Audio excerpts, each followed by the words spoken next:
Hikayat si miskin berawal dari sumpah Batara Indra, seorang raja keindraan beserta permaisurinya dibuang dari keindraan, sehingga mengalami sengsara hidupnya.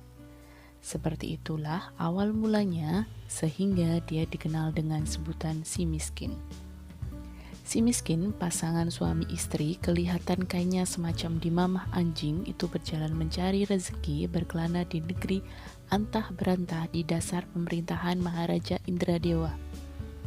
Kemana mereka berangkat senantiasa diburu serta diusir oleh penduduk secara beramai-ramai dengan diiringi penganiayaan sehingga bengkak-bengkak serta berdarah-darah badannya. Sejauh ekspedisi, menangislah si miskin berdua itu dengan sangat lapar serta dahaganya.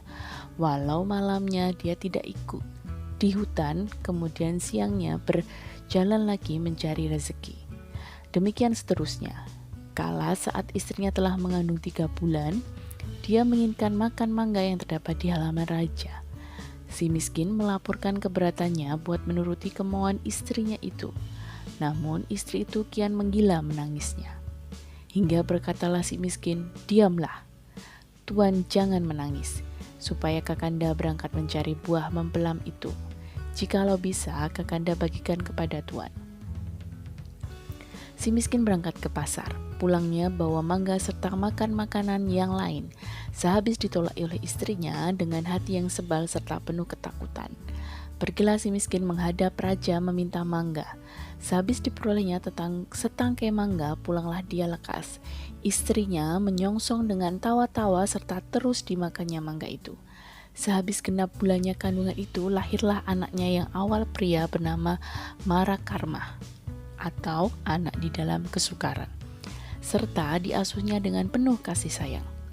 Kala menggali tanah buat keperluan membuat teratak bagaikan tempat tinggal, didapatnya suatu tajau yang penuh berisi emas yang tidak hendak habis buat berbelanja hingga kepada anak cucunya. Dengan takdir Allah, terdirilah di sana suatu kerajaan yang komplit peralatannya. Si miskin kemudian berubah nama Maharaja Indra Angkasa, serta istrinya bernama Tuan Putri Ratna Dewi. Negerinya diberi nama Puspasari. Tidak lama setelah itu lahirlah anaknya yang kedua, wanita bernama Nila Kusuma.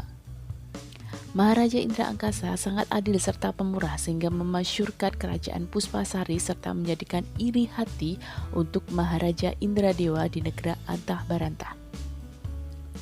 Kala Maharaja Indra Angkasa hendak mengenali pertunangan putra-putrinya, dicarinya ahli-ahli nujum dari negara Antah Berantah. Atas butuhkan jahat dari Raja Antah Berantah, oleh para pakar nujum itu dikatakan kalau mahkamah serta nilai kusma itu nanti cumalah hendak mendatangkan celaka saja untuk ibu dan bapaknya. Ramalan palsu pakar nujum itu menyedihkan hati Maharaja Indra Angkasa, hingga dengan hati yang berat serta terharu disuruhnya berangkat selama-lamanya putra-putrinya itu. Tidak lama setelah itu sepeninggal putra-putrinya itu, negara Puspasari musnah dibakar.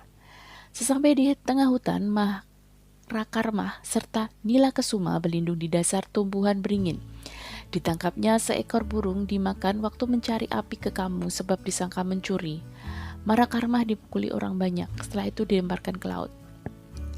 Nila Kesuma pada akhirnya ditemui oleh Raja Mengindrasari, putra mahkota dari Panglima Sinar, yang pada kesimpulannya jadi istri putra mahkota itu serta bernama Mayang Mengurai.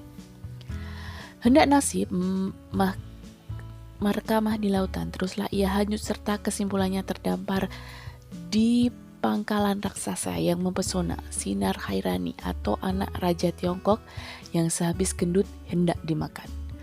Waktu Sinar Hairani berjalan-jalan di tepi laut, dijumpainya Marakarma dalam kondisi terikat badannya. Dilepaskan tali-tali serta diajaknya kembali. Marakarma serta Sinar Hairani berupaya lain dari tempat raksasa dengan menumpang suatu kapal, mencuat birahi nahkoda kapal itu kepada Sinar Hairani hingga didorongnya Marakarma ke laut yang seterusnya ditelan oleh ikan nun yang membuntuki kapal itu mengarah ke Panglima Sinar. Setelah itu, ikan nun terdampar di dekat rumah nenek Kebayan yang setelah itu terus membelah perut.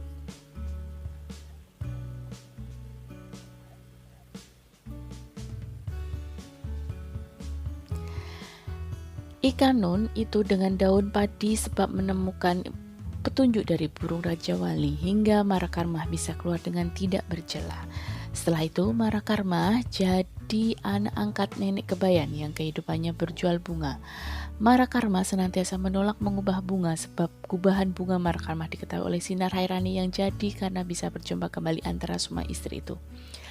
Sebab cerita Nenek Kebayan menimpa putra raja, Mangindarasari menciptakan seorang putri dari dasar tumbuhan beringin yang lain menangkap burut. Tahulah Marakarmah kalau putri tersebut adiknya sendiri hingga ditemuinya lah nahkoda kapal yang jahat itu dibunuhnya. Berikutnya Marakarmah mencari bapak bundanya yang sudah jatuh miskin kembali. Dengan kesaktian diciptakannya kembali kerajaan Puspasari dengan seluruh peralatan semacam dulu kala. Negara antah berantah dikalahkan oleh Marakarmah yang setelah itu dirajai oleh Raja Bujangga Indra atau kerabat Sinar Hairani. Kesimpulannya pada akhirnya Marakarmah pun berangkat ke negara mertuanya yang bernama Maharaja Malaikisna di Mercu Indra serta mengambil alih mertuanya itu jadi Sultan Mangindarasari jadi Raja di Panglima Sinar.